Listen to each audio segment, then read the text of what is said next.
Llevamos años escuchando la cantinela de que es posible viajar por Europa, y más concretamente, por España, en un coche. Llevamos años escuchando la cantinela de que es posible viajar por Europa, y más concretamente, por España, en un coche. Pero, ¿realmente es posible? Esta es una pregunta que llevaba bastante tiempo haciéndome a mí mismo y que, después de algunos años, he podido poner a prueba en primera. Bajo mi punto de vista, el coche era el ideal para tener una primera toma de contacto al respecto.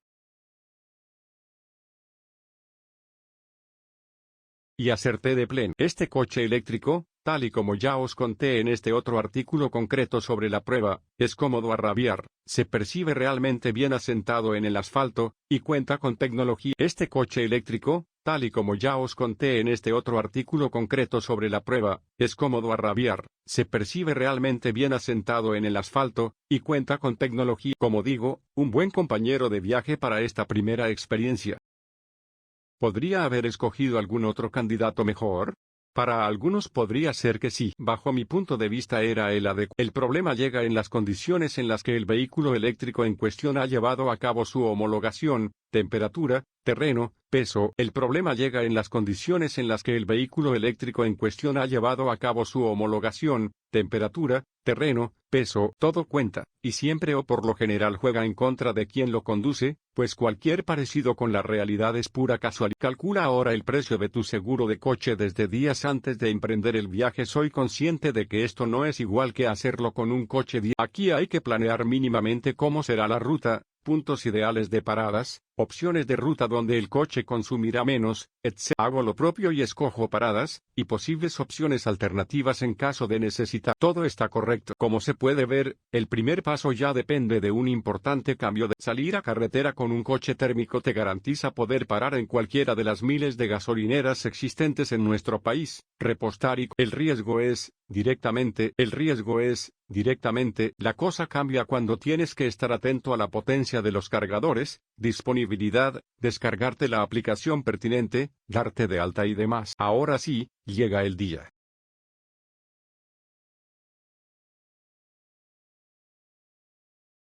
Me echo a la carretera. Mi ruta daba el pistoletazo de salida en Madrid, mientras mi objetivo era llegar a Huelva, un camino de algo más de 600 kilómetros, de hacer caso a la autonomía homologada, 520 kilómetros. Esto supondría parar una sola vez en todo el recorrido. Sé que esto en realidad no será así, y planifico un camino con 3 paradas. Prefiero no ir justo de autonomía a estas paradas son las 5:30 de la mañana, y salgo de la capital con un 82% de carga en la batería de 82,5 kWh de capacidad que portan. Según el propio marcador de autonomía del coche, podría hacer una parada prácticamente antes de llegar a la provincia de Huelva. Sin embargo, menos mal que planifiqué una ruta más prudente con 3 puntos.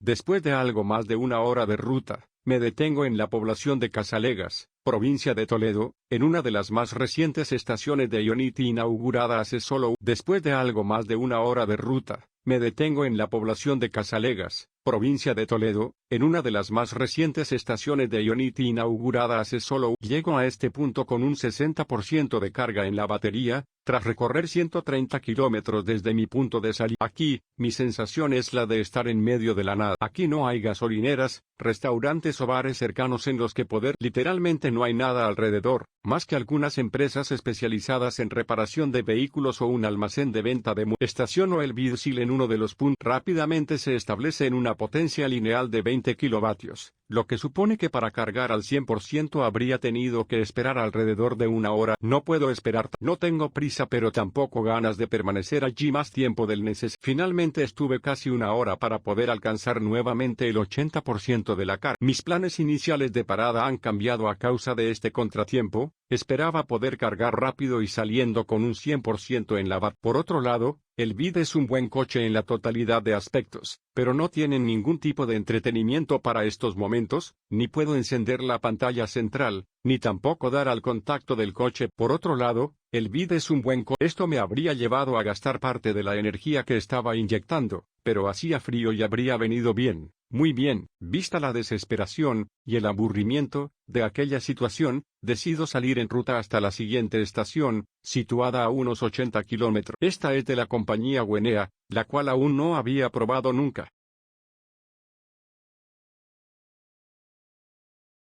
A ver qué tal funciona y si su potencia de carga supera los 20 kilovatios que me ha dado Ion. Llego a este punto con un porcentaje del 70% y un consumo medio energético de 18,9 kilovatios hora cada 100 kilómetros, aunque en el contador de los bits tan solo contabiliza los usos. Llego a este punto con un porcentaje. Realizo nuevamente la maniobra para iniciar la carga y empieza bien, con una potencia de 80 kilovatios. Bien, ahora sí, pienso. Apenas un minuto después la potencia baja hasta los 44 kilovatios y se mantiene. Bueno, tampoco. Aquí sí hay restaurante, así que aprovecho para desayunar con tranquilidad mientras el tarda finalmente alrededor de una hora en alcanzar el. Ahora sí.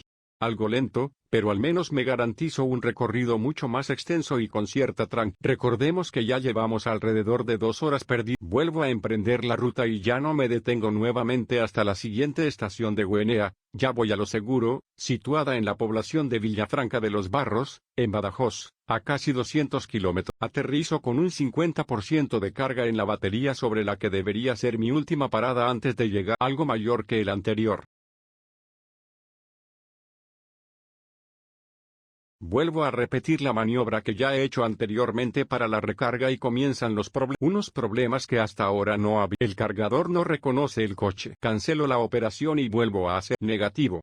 Y así 2 veces. Finalmente lo consigo y comienza la. Ahora sí, a una potencia de 110 kilovatios. El récord del día.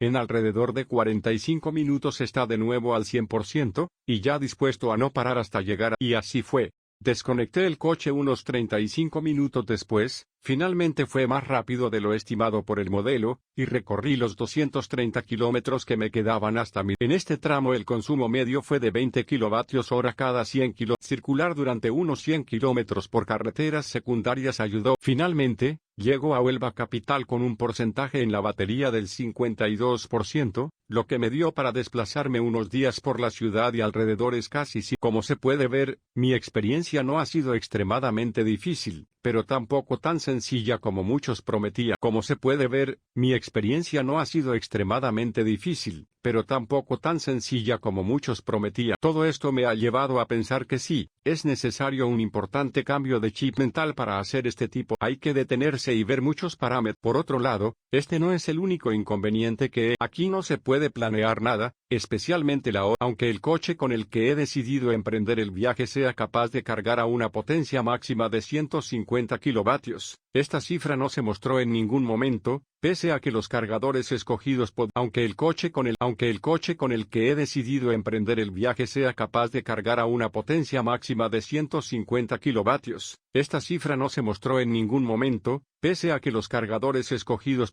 aunque el coche con el cuando quieres llegar al destino lo antes posible, por cualquier tipo de urgencia, es imposible.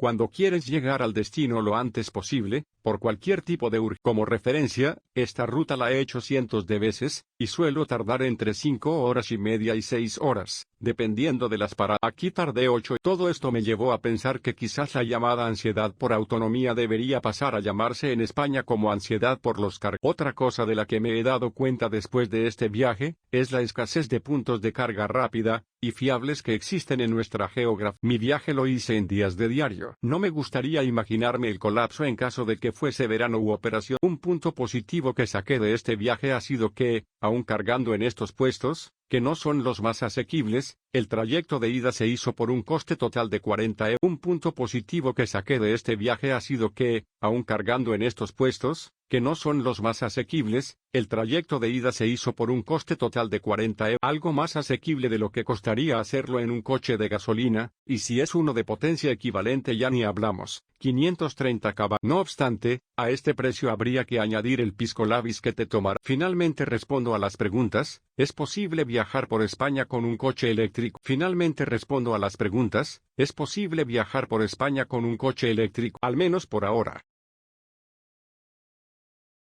No obstante, estoy deseando hacer nuevamente un viaje así con otro modelo eléctrico para continuar experimentando. No obstante, estoy deseando hacer nuevamente un viaje así con otro modelo eléctrico para continuar experimentando.